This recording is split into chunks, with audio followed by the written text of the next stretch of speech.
Olá, tudo bem? Aqui é a psicóloga Jaqueline Alves com mais um áudio para nossa reflexão semanal.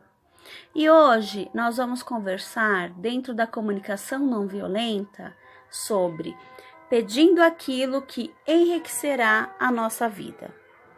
Quando as nossas necessidades não estão sendo atendidas, depois de expressarmos o que estamos observando, sentindo e precisando, fazemos então um pedido específico. Pedimos que sejam feitas ações que possam satisfazer as nossas necessidades. Então, depois que você falou sobre o fato, depois que você disse como eu me sinto, e mesmo assim você percebe que as suas necessidades não estão sendo satisfeitas, então agora é hora de fazer um pedido. E nesse momento de pedir ao outro ações, coisas que ele faça para você e por você, então é importante perceber duas questões. A primeira é usar uma linguagem de ações positivas e a segunda é não usar uma linguagem vaga. Então, quando a gente fala em usar uma linguagem de ações positivas, nós precisamos pensar e falar de uma maneira clara, positiva e de ações concretas, que revele ao outro o que realmente nós estamos querendo. Eu vou te dar um exemplo. Uma esposa frustrada porque seu marido passava muito tempo trabalhando, disse a ele: "Quero que você não passe tempo demais no trabalho." E aí, depois de 3 semanas que ela tinha feito esse pedido, o marido chega em casa e fala que se inscreveu num torneio de futebol. Quando essa esposa foi estimulada a pensar, a refletir sobre o pedido que ela fez ao marido, ela percebeu que, na verdade, o que ela queria é que ele passasse pelo menos uma noite por semana em casa com ela e com os filhos. Percebeu? Agora, eu vou te dar um outro exemplo. Um pai conversando com seu filho adolescente.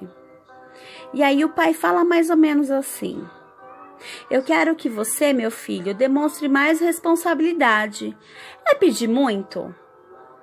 E aí, quando esse pai é questionado sobre dar um exemplo do que seria essa responsabilidade, ele fala mais ou menos assim: "Eu queria que o meu filho fizesse o que eu tô falando para ele fazer. Se é para pular, que ele pule, sem questionar, e que ainda faça de bom humor." E aí, quando a gente para pensar com esse pai sobre responsabilidade e o exemplo que ele está dizendo sobre responsabilidade, a gente percebe que não tem nada a ver. E aí, o que a gente percebe é que ele quer uma obediência e não uma responsabilidade. Então, aprender a pedir de forma positiva é fundamental. Não adianta você, principalmente aqui quem é pai de adolescente, como a gente tem dificuldade, a gente adulto tem dificuldade em conversar com os filhos adolescentes. Porque a gente vem cheio de imposições e já vem brigando e não consegue expressar de uma forma positiva qual é a nossa necessidade de pai e mãe que não está sendo atendida. Então, se esse pai consegue explicar pro filho qual a necessidade dele como pai não está sendo atendida, ele vai ter uma resposta positiva do filho. E aí, veja bem, a obediência, querer que esse filho faça tudo sem questionar, essa obediência não é uma necessidade do ser humano. Lembra que eu te mandei lá atrás algumas das nossas necessidades básicas? Então, a obediência não é necessidade humana.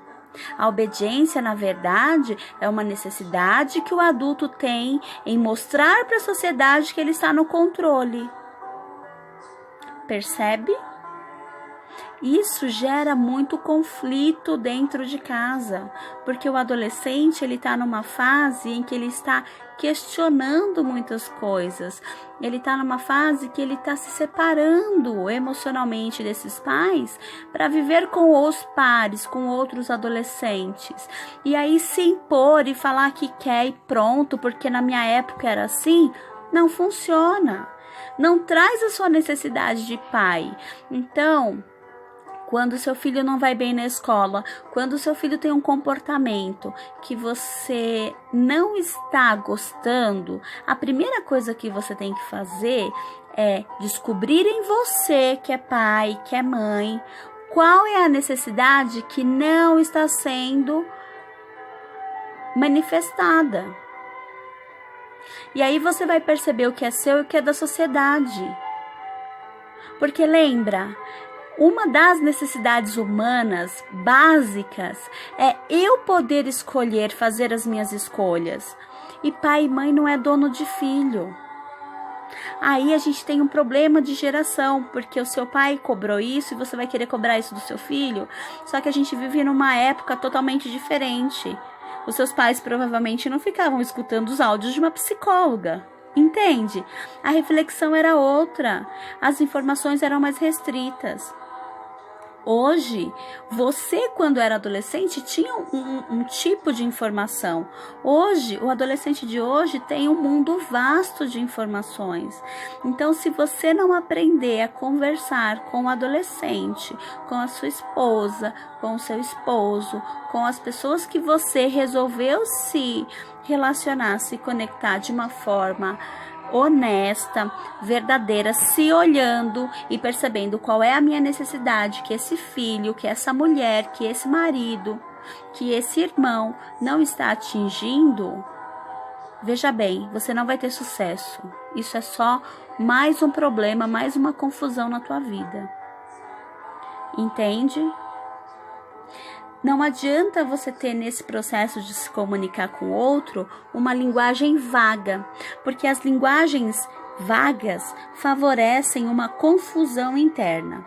Olha só, eu vou te dar um exemplo disso. O chefe diz assim para os empregados: quero que vocês se sintam livres na minha presença.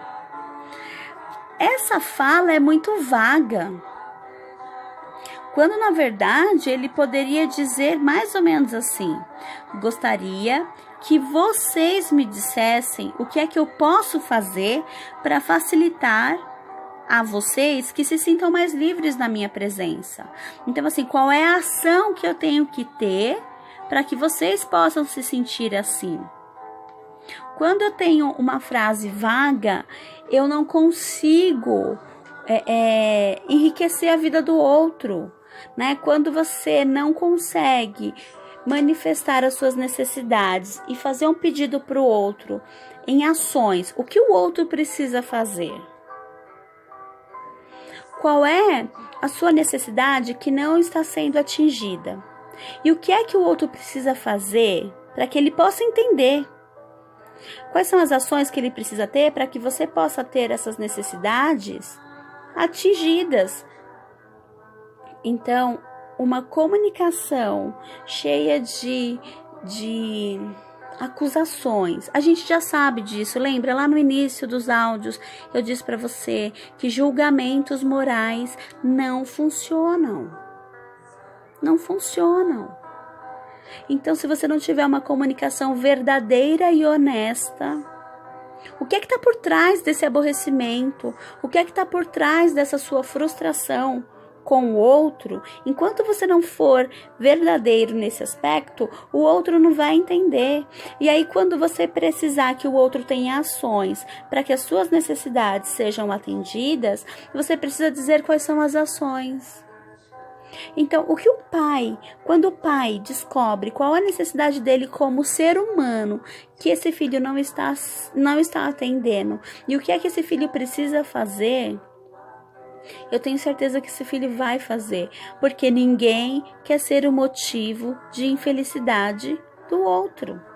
Agora, se o que está em jogo aí não é uma necessidade básica, e sim uma questão de ego, de status, de mostrar para o outro o que é e o que deixa de ser, então eu sinto muito em te falar. Isso não vai funcionar. O nosso cérebro é dotado de um mecanismo para entender quando o outro está sendo verdadeiro e honesto conosco. Se eu percebo que o que está causando um desconforto em você não é verdadeiro, não é honesto, não é legítimo, não adianta. Não adianta, porque nenhum ser humano vai se conectar com você. Entende?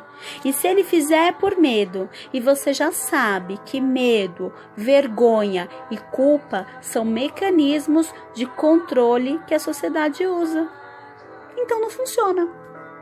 É simples assim. Então, pensa sobre como você anda se comunicando, pense sobre como você anda fazendo os pedidos para o outro que vai enriquecer a sua vida. Veja quais são as necessidades. Diga para o outro o que você gostaria que ele fizesse, mas seja honesto com você. Esqueça o que os outros vão pensar e o que os outros vão falar. O que os outros pensam a respeito de nós é problema do outro. O que o outro pensa, ou o que o outro pensa a respeito de mim, não diz quem eu sou. Entende? Então, essa semana você vai refletir sobre como você anda fazendo os seus pedidos. Será que você sabe pedir? Será que você usa uma linguagem de ações positivas? Ou só são brigas, imposições e gritos e blá blá blá? Se for isso, não adianta, porque você não vai se conectar com ninguém. Então, tenha uma comunicação, uma linguagem de ações positivas. Diga quais são as necessidades que não estão sendo atingidas. Fale sobre o fato. Diga como você se sente. E tenha uma linguagem clara, honesta, verdadeira. Se você fizer isso, a sua vida vai mudar. A vida de quem se relaciona com você também vai ser outra. Tá bom? Então, eu espero que você consiga fazer aí os seus movimentos de mudança. E semana que vem eu te encontro com mais um áudio pra gente refletir e mudar. E não se esqueça, não adianta só ouvir. Você precisa colocar isso tudo em prática, ação. Até semana que vem. Uma ótima semana. Tchau!